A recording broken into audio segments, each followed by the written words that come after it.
The long weekend of finals in Tyumen could not start in a more thrilling fashion. Under a copious snowfall, but with no wind in the range, shooting clean proved fundamental.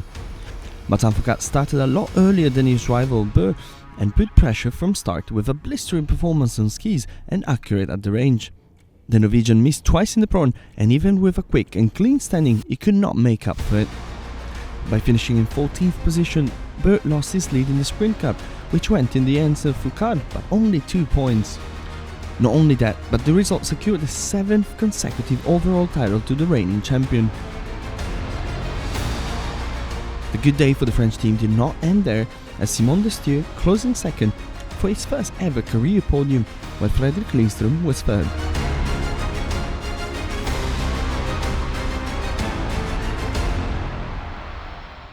The women's sprint on the following day did not fail to live up to the expectations, with a dramatic show warming up the cold Siberian night.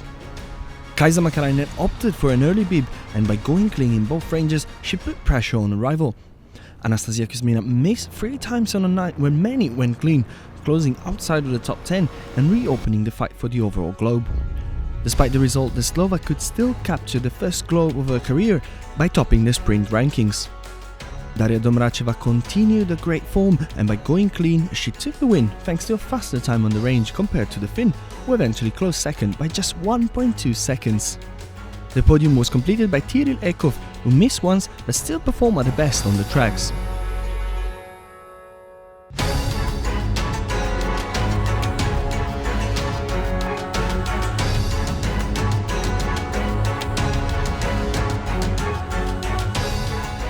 The Saturday's pursuit could not leave off different tales.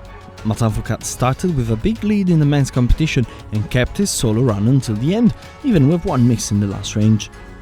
Behind him, the fight for the remaining places on the podium fired up from the very first range, and eventually it was Johannes Stignes Bö rising from behind to take the second place ahead of clean-shooting Lukas Hofer. The women's pursuit was a roller coaster of emotions at the top, with the added pressure for Kuzmina and Mäkäräinen of this tight race to the overall title. When in the last range the leading all missed, the Finns showed nerves of steel to go clean and engage in skiing battle with an ace Biscone. Mäkäräinen took the win with a decisive attack in the final uphill, and the yellow bib with it, as Kuzmina skied strong but once again missed too much, closing in 6th place. For the Slovak, the result was enough to secure a second Crystal Globe of the week, the pursuit one, though for the overall, everything was postponed for a final battle in the mass start.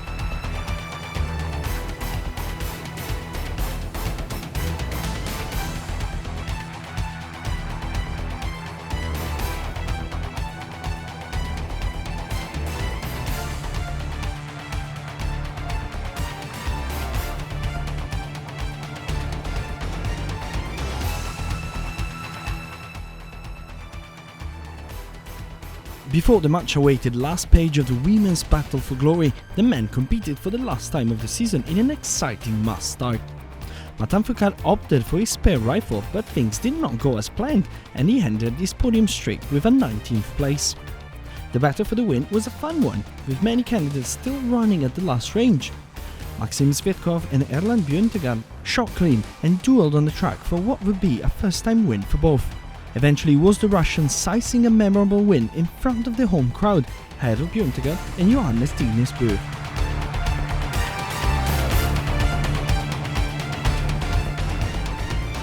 The final event of the season could not be any more dramatic. The win went once again to Daria Domracheva ahead of first-time top 3 Paulina Fialkova, while Anaïs Chevalier was the only clean shooter of the day to close in 3rd place. But it was the battle for the overall that left the most exciting page. Mäkäräinen and Kuzmina both missed in the first range, and then went clean in the second. But when the Finn missed twice in the third stop, it looked like Kuzmina had one hand on the overall globe. Mäkäräinen, however, had other plans and skied 2 terrific last loops and shot clean in the final range to distance herself from the rival to take the big Crystal Trophy by just 3 points. The biathlon World Cup now goes on holiday. We couldn't ask for a more dramatic and exciting season, but now athletes deserve a holiday and some rest before we see you again in December.